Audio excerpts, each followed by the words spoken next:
Granted, down here, you see it's about 3 o'clock in the morning, and there's not a car or a person in sight. If you pan over here, it's the same thing. Not a car or a person in sight. People want to know where I find my strength at, where I get my strength. I get it from a lot of places, but right now, this morning, I'm getting it from, there's not a motherfucker that's up. There's not a car, there's not a person. Everybody's in their bed, sleep, dreading that it's a Monday, hate it's a Monday. And I'm loving it. I'm loving it. Where everybody's getting weaker, I'm getting stronger. It's not about the running, the swimming, the push-ups, the sit-ups. It's about what those things do for your mentality. You don't get better on the daggone couch. You get better by coming out here and getting the fuck after it every daggone day. Stay hard. It was what it's all about. Yeah. I don't care how good you are in anything. You don't have discipline, you ain't nobody. Right. Ain't nothing without discipline. Because you give up on the slightest struggle without discipline. 100%. Who fought in these wars? You have no idea how big of a deal this is to me. I was not always this strong guy you see. I went through a lot of hard times in my life to get here today. Suffering before your mind starts saying we need self-talk.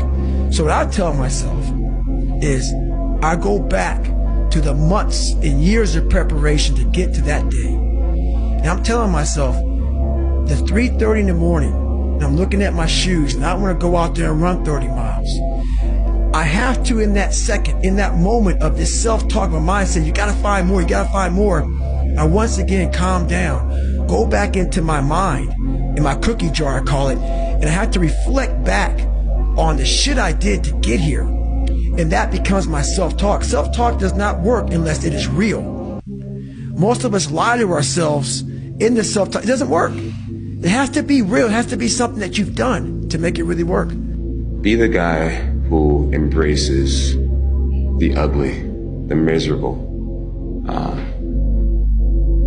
Be the guy who embraces hard work, the grind. Don't be afraid of being hurt.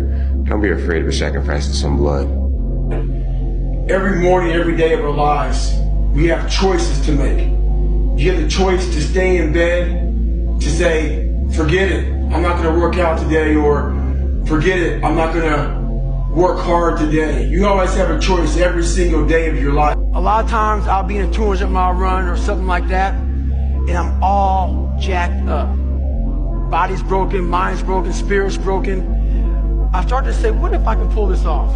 When I first walked into the Navy SEAL recruiter's office, he looked at me and said, there's only been 35 African Americans in 70 years make it through. You know what I said to myself? What if I can be the 36th? It's the what if I can pull off a fucking miracle. What if I can become someone that no one thinks I can be? And just me talking about that, I have the hair going up on my arms because it makes me just like, what if? There's nothing you're gonna say, there's nothing you're gonna fucking do that's gonna outweigh anything I've already said to myself.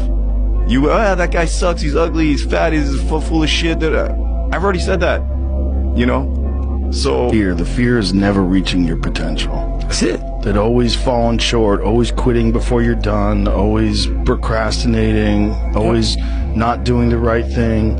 And then one day you're an old man. Yep. And you look back and go, God, I could have been great. Yep. I could have been great. I never forget one time I was running by a graveyard when I was fucking just trying to become, I was fat. And I ran by a graveyard and I looked out there and I have all these epiphanies, man. I have all these fucking moments of it's crazy, man, of just thought. Cause I'm always by myself. I'm always in deep fucking thought about how to be better. And I look out there, I'm like, man, I wonder how many of you motherfuckers in there fucking just are so upset with how you lived your life and fucking just regret how you lived it. And I'm running a 300-pound man thinking, man, don't fucking die like this, bro. Don't die like this. So people wonder where this shit comes from me. It comes from such deep thought of trying to see what this is all about. What is this life all about? What am I all about? Why am I here? You know, I had to find purpose. And my suffering, it had a purpose. It had a fucking purpose. There's also a section of men who just feel alone, like myself, who felt like they have to hold things in and that they shouldn't share their emotions, that they don't lean on people, and that they should just carry stuff in and they need to be X, Y, and Z to be like good enough. So there's this like balance of that. And you almost need to learn to, again, like I mentioned, like that, the masculine and the feminine, being able to integrate that.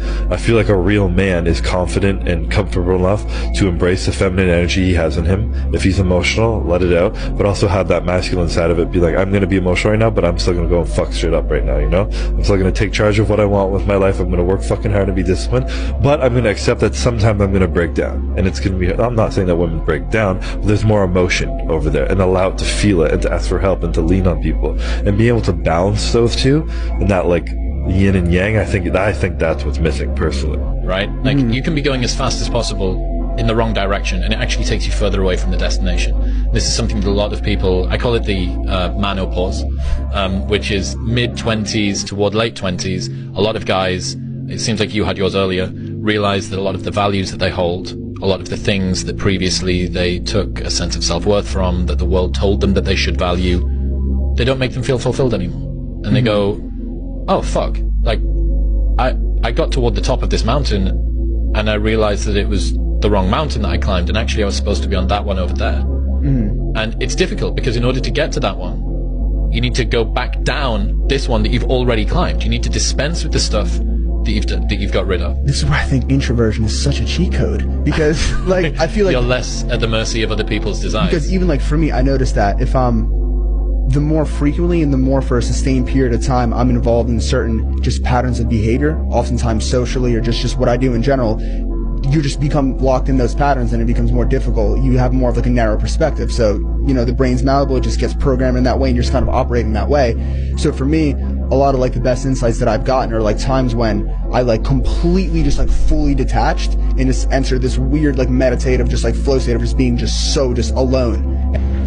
What I've learned is that most of the sabotage in your life is self-induced.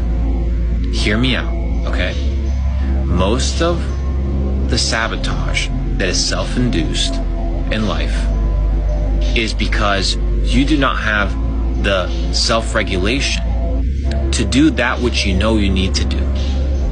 So you need to be able to ask yourself, right? You know you need to go to the gym. You know you need to start this business. You know you need to read this book, but you don't do it. Why? Why don't you do it? Not, oh, I didn't do it today. No, why didn't you do it? Why did you cave to the nonsensical bullshit in the perspective that you're above the grind, you're above the work, you're above the consistency? Because these are the things that are holding you back. We understand that consistency compounds. I've said this once and I'll say it again. But why is it that you know what to do, but you don't do it? Don't just say, oh, because I'm lazy. No, that's not good enough. Right? No, it's not that you're lazy. Something else is wrong. You need to be able to identify these things. And once you identify these things, you're able to tackle them effectively. It's because I fought for it. Because no one gave it to me. Because it was just me alone in the gym, me alone in the mirror, me alone in my head. No one did it for me. I worked for it, and I'm never going to let someone else take that from me. It's because, like, what bothers you about yourself?